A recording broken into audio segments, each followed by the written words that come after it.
My parents never discouraged creativity or silliness. My brothers and I grew up playing pretend, wearing costumes, not just on Halloween, doing performances for my parents, and all of these fun activities were encouraged.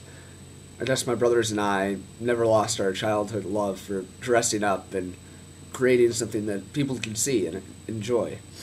Our parents really nurtured our creativity. My mom and dad's endless love, support, and encouragement really formed a foundation that my confidence for creative expression could build on.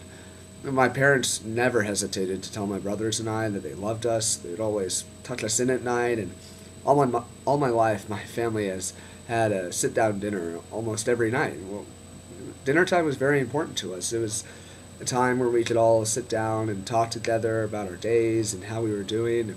We sat in the same arrangement around the table for over 12 years, and we still do when I go back home. Another important part of my family is Jesus Christ.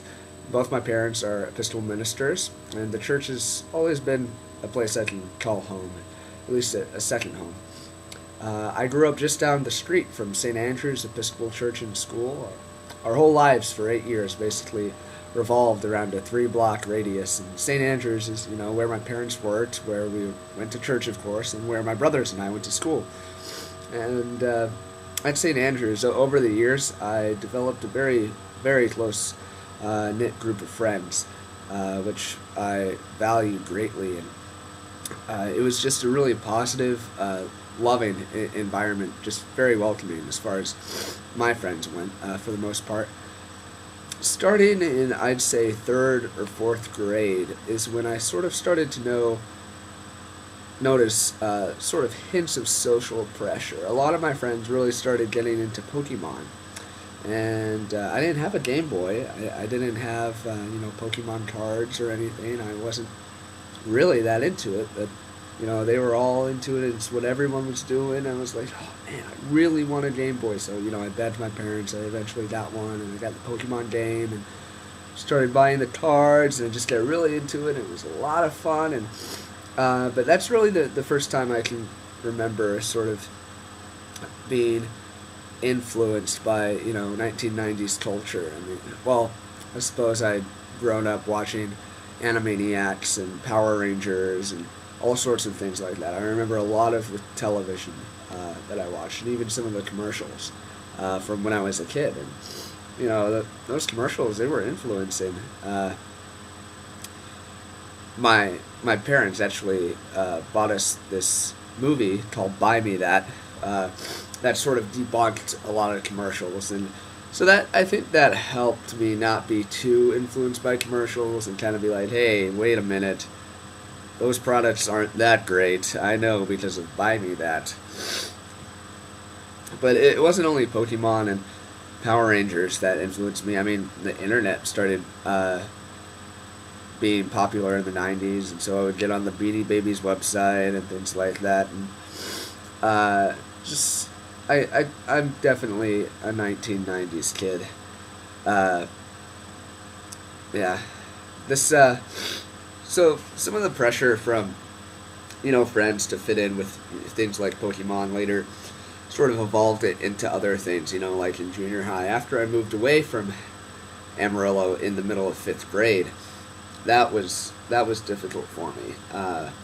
I was used to, this really close knit group of friends, just 40 people in my class in a private school. Then I moved to Lake Jackson, and it was 500 people in my class in a public school. No one knew who I was. I didn't know who anyone was. I was totally lost, and it was awful. I was miserable for months. And I think that move and that feeling that I had so intensely for so many months when I moved, of feeling left out and not being known, I think that's part of why I'm so extroverted today. I've been thinking about this lately, and I wonder if my extroversion is partially perhaps a defense mechanism, so that I don't have to feel, lonely and like I don't fit in. So if I'm always meeting people, then people know me, and I know who they are, and I can feel safe, and it feels more like, St. Andrews, that comforting feeling from when I was 9 years old. That move also sort of developed my compassion for people who are feeling left out, and I think that's partially why I feel so compelled to go up and talk to someone if they look like, they're being left out. And I try to include everyone when I do something, because I know what it's like to feel, completely out of the loop. So that's sort of my growing up. Maybe you understand. Maybe I understand who I am a bit more.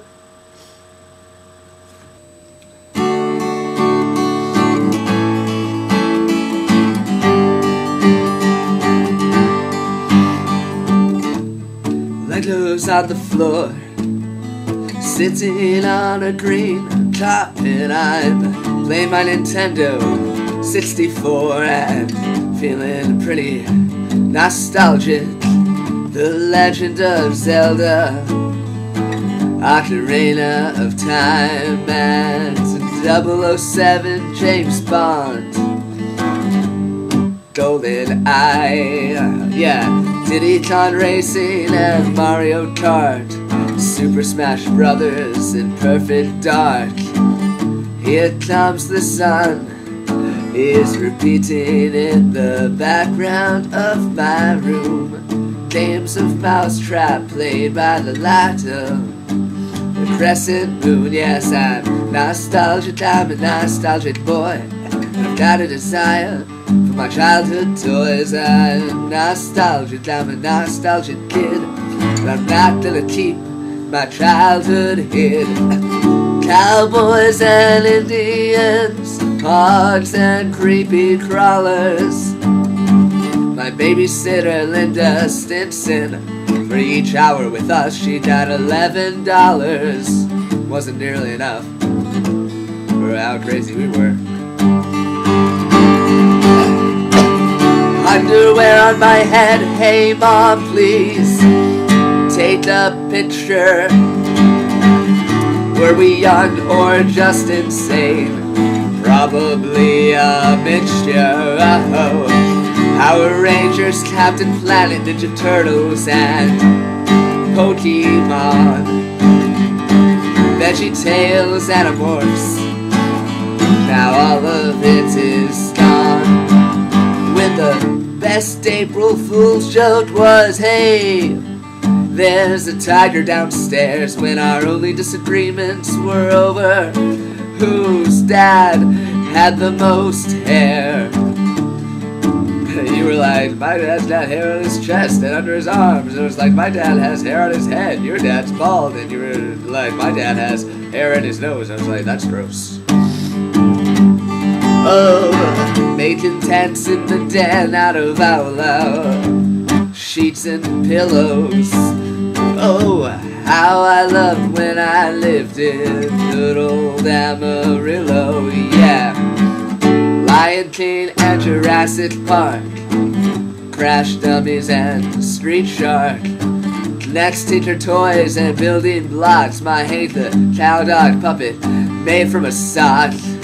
When there were no bells telling me where to go or what to do, when my only concern was the condition of my brand new Oshkosh B'gosh tennis shoes. Yes, I'm nostalgic, I'm a nostalgic die. 1995, don't make me say goodbye. I'm nostalgic, I'm a nostalgic man. I love the 90s, understand.